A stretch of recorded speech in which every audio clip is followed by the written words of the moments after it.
PS corner और मैं हूं शिखा गुप्ता और आप लोगों की बेहद डिमांड है एनवायरमेंटल इश्यूज यानी पर्यावरणीय मुद्दे कवर करने के लिए। तो आप लोगों के लिए गुड न्यूज है कि कल से हम ये सीरीज शुरू करने वाले हैं एनवायरमेंटल इश्यूज यानी पर्यावरणीय मुद्दे, जो कि विश्व के भूगोल में ऐड हुआ नया टॉपिक है।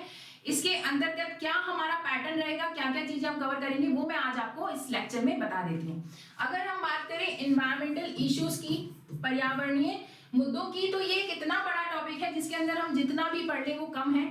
मतलब महासागर जितना बड़ा टॉपिक है और इसके अंदर से एग्जाम में क्या पूछा जाएगा ये हमें नहीं पता, पर लेकिन हाँ हमने कुछ वो टॉपिक शॉर्टलिस्ट कर लिए जो हमें लगता है कि ज्यादा संभावित है और यहाँ से प्रश्न आ जाएगा।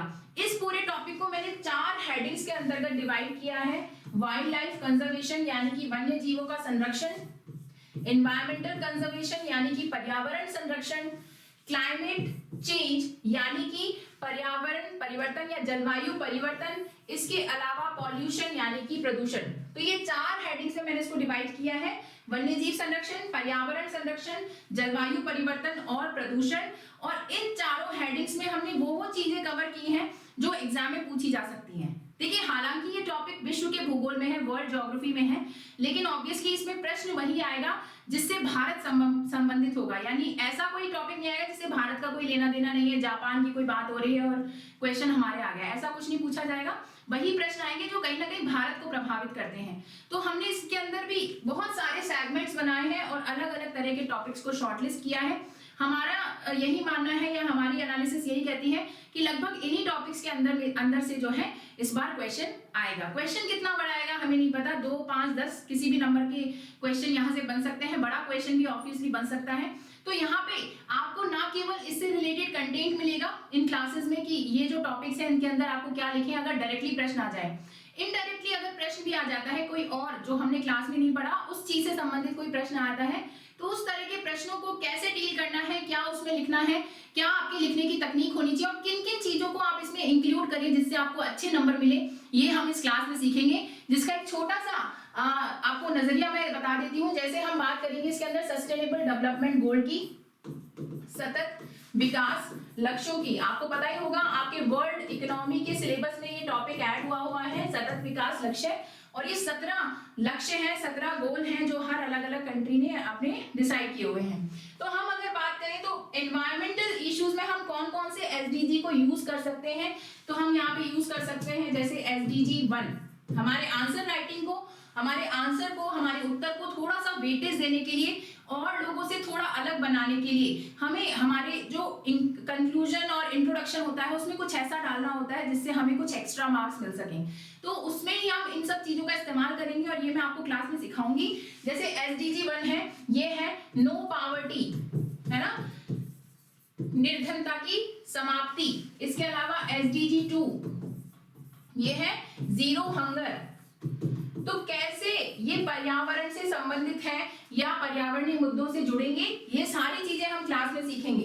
तो एसडीजी 1 हो गया, एसडीजी 2 हो गया, इसके अलावा एसडीजी 12 हो गया, एसडीजी 12 क्लाइमेट एक्शन। ये तो डायरेक्टली लिंक हो जाएगा, आप ही समझ सकते हैं कि जलवायु पे हमारी क्या प्रक्रिया या प्रतिक्रिया होनी चाहिए। SDG 13 sustainable consumption and production technique, यानी कि उत्पादन एवं उपभोग के सतत प्रारूप, यानी कि सतत उपभोग और उत्पादन के जो पैटर्न है, प्रारूप है, वो एसडीजी 13। इनको हम कैसे पर्यावरण से लिंक करेंगे। एसडीजी 14 के अंदर आपका आ गया लाइफ बिलो वाटर, जल के अंदर जीवन, जल के नीचे जीवन। और एसडीजी 15 लाइफ ऑन लैंड, यानी कि स्थल पर जीवन। तो ये सारे जो लक्ष्य हैं, ये सारे जो गोल्स हैं, कैसे एनवायरमेंटल इश्यूज वाले आंसर्स में ऐड होंगे, ये सब है हम इस क्लास में सीखेंगे। इसके अलावा और भी बहुत सारी चीजें आप इन क्लासेस में सीखेंगे कि कैसे आपको एक अच्छा आंसर लिखना है जो एग्जाम में आपको कुछ एक्स्ट्रा मार्क्स दिला सकता है।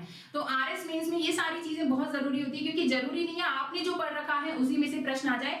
अगर कोई ऐसा प्रश्न भी आ जाता है जो आपने नहीं पढ़ रखा है, उसको भी आपको डील करना है, क्योंकि हर आधा नंबर भी आपके लिए बहुत ज्यादा इंपॉर्टेंट है। आधे आधे नंबर पे 50-50 रैंक तक नीचे गिर जाती हैं, तो आपके लिए बहुत इंपॉर्टेंट है। ये सारी चीजें हम इसमें सीखेंगे। बाकी एनवायरमेंटल इश्यूज टॉपिक को तो हम अच्छे से कवर करेंगे ही। इसके अंदर काफी अच्छे से हमने काफी गहन अध्ययन करके टॉपिक नोट्स बना लिए हैं और इसके लिए क्लासेस आपकी कल से शुरू हो जाएंगी। आप इसको ज्यादा से ज्यादा लोगों से शेयर करिए, जिससे ज्यादा से ज्यादा लोग इस सीरीज को देख पाए, क्योंकि जितना अच्छा आपका रिस्पांस आएगा हम उतने ही ज्यादा ऐसे इनोवेटिव टॉपिक्स और आपके लिए ला पाएंगे और हमारी टीम उतनी ही ज्यादा मेहनत इस काम के लिए कर पाएगी। तो आप कोशिश करिएगा इसे ज्यादा से ज्यादा शेयर करें, इस अनाउंसमेंट को शेयर करें। इसीलिए ये एक दिन पहले अनाउंसमेंट किया गया है, जिससे कि आप जो है इसको और लोगों तक पहुंचा सके और कल जब ये क्लासेस शुरू हो जाएं तब आप सभी लोग एक साथ एक मंच पर इकट्ठे हो पाए। वहां पर आप जो है अपने डाउट्स भी पूछ सकते हैं, हम सारे डाउट्स को एंटरटेन करते हैं, आपके सारे कमेंट्स हम पर्सनली पढ़ते हैं।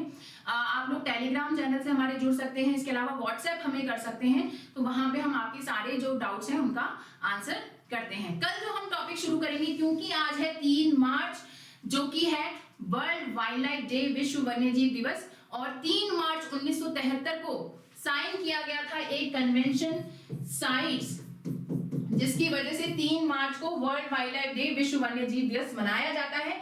तो कल हमारी क्लास की एनवायरमेंटल मुद्दों की शुरुआत होगी साइट से। साइट्स हम पढ़ेंगे और धीरे धीरे करके बहुत सारी इंटरनेशनल ऐसी ट्रीटीज पढ़ेंगे जिसका इंडिया मेंबर है या इंडिया ने वो ट्रीटी साइन की हुई है। तो कल से शुरू हो जाएगी क्लास। आप सभी के सपोर्ट की बहुत ज्यादा हमें उम्मीद है। आप लोगों की डिमांड पर ये क्लासेस लाई जा रही हैं। ऑब्वियसली हमारी बहुत मेहनत लगी है इसमें, उम्मीद करते हैं आप हमारा साथ जरूर देंगे।